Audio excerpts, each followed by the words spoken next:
여러분, 우리가 세상을 경험하는 방식, 그 밑바닥에는요, 사실 하나의 운영체제가 깔려 있습니다. 우리는 평소에 전혀 의식하지 못하지만 바로 이 시스템이 매 순간 우리가 느끼는 현실을 조립하고 있거든요. 그 이름은 바로 나마루빠입니다. 오늘 이 강력한 개념을 통해서 우리가 어떻게 현실을 인식하고 만들어가는지 그 비밀을 함께 파헤쳐 보겠습니다. 나마루빠 하면 보통 이름과 형체, 아니면 정신과 물질 이렇게들 번역하잖아요. 그런데 말이죠. 만약 이 번역이 이 단어가 가진 본래의 역동적인 의미를 절반도 담아내지 못하고 있다면 어떨까요? 지금부터 이 익숙한 번역 뒤에 숨겨진 진짜 작동 원리를 한번 들여다보겠습니다. 자, 그럼 그 숨겨진 진짜 의미를 알려면 어디로 가야 할까요? 바로 단어의 가장 깊은 뿌리, 팔레어 어원으로 한번 거슬러 올라가 보는 겁니다. 이걸 그냥 명사가 아니라 동사로, 그러니까 어떤 행위를 뜻하는지로 살펴보면 나마르빠가 세상을 만들어내는 방식이 완전히 새롭게 보이기 시작할 거예요. 자, 먼저 나마부터 볼까요? 이걸 그냥 이름이라고만 생각하면 정말 반쪽짜리 이해입니다. 진짜 핵심은 그 어원인 남에 숨어 있는데 이게 굽히다, 향하다라는 뜻이거든요. 마치 우리의 의식이 서치라이트처럼 특정 대상을 향해서 빛을 구부려서 초점을 딱 맞추는 아주 적극적인 겨냥 행위를 말하는 거죠. 무언가를 인식하기 위한 첫 번째 스텝입니다. 그럼 루파는 어떨까요? 이것도 그냥 형체나 물질이 아니에요. 어원인 룹은 부서지다, 변형되다 라는 뜻인데요. 이게 아주 재밌습니다. 외부의 자극이 우리의 눈이나 귀 같은 감각기관에 부딪혀서 비로소 만들어지는 데이터의 형체를 의미하는 거거든요. 그러니까 남아가 겨냥한 것에 대한 결과물, 일종의 렌더링된 데이터인 셈이죠. 부처님께서는 이 둘의 관계를 정말 기가 막힌 비유로 설명하셨어요. 바로 서로에게 기댄 두 개의 갈대단과 같다고 하셨죠. 하나를 치우면 다른 하나도 쓰러지는 겁니다.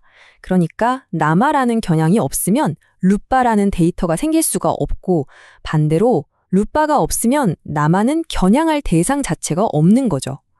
완벽한 한 쌍, 하나의 패키지인 셈입니다. 자, 그런데 이런 고대 개념이 좀 어렵게 느껴지실 수도 있죠. 괜찮습니다.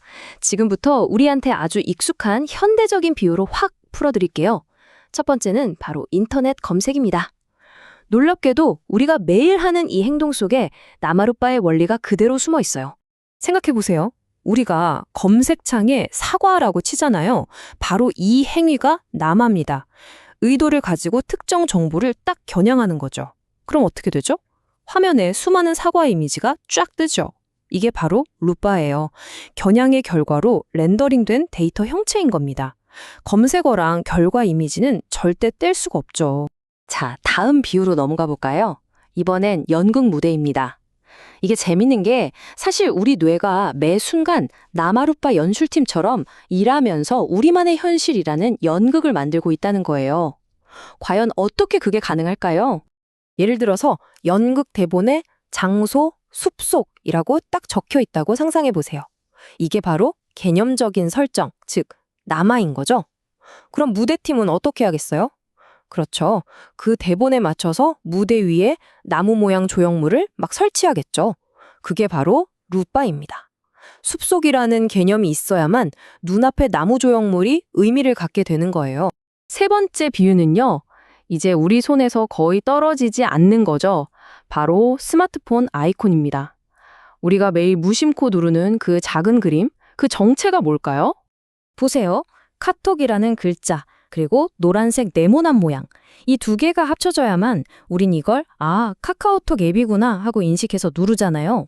글자라는 이름표, 즉 나마랑 눈에 보이는 데이터인 모양, 루빠가 하나로 딱 결합된 정보 꾸러미인 셈이죠. 사실 우리가 세상에서 만나는 모든 게 이런 아이콘과 같아요. 자, 마지막 비유입니다. 이건 나마, 즉 이름표가 얼마나 엄청난 힘을 가졌는지를 아주 극적으로 보여주는 예시예요. 바로 보물지도입니다. 평범한 돌멩이를 황금보다 더 가치 있게 만드는 마법이죠. 지도에 X 표시가 딱 되어 있어요. 보물은 여기에. 이런 의미로요. 이게 바로 나마입니다. 자, 이 표시 하나 때문에 실제 그 장소에 있는 아주 평범한 큰 바위, 즉 루빠는 완전히 다른 존재가 되어버립니다. 그냥 돌멩이가 아니라 보물이라는 이름표가 딱 붙는 순간 모험의 최종 목표가 되는 거죠. 이름표의 힘, 정말 대단하지 않나요?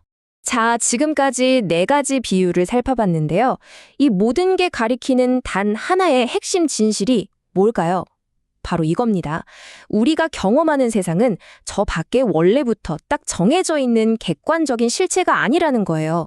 그게 아니라 바로 내가 이름 붙인 데이터의 총합이라는 거죠. 와, 이 사실을 제대로 이해하는 순간 내 현실을 바꿀 수 있는 마스터키를 손에 쥐게 되는 겁니다. 이게 어떻게 작동하는지 아주 구체적인 3단계로 한번 볼까요?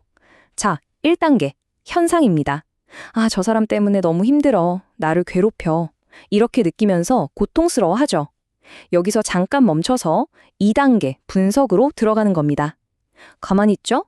사실은 저 사람의 모습, 즉 루파에 내가 무의식적으로 적이라는 이름표, 즉 나마를 붙이고 있었구나.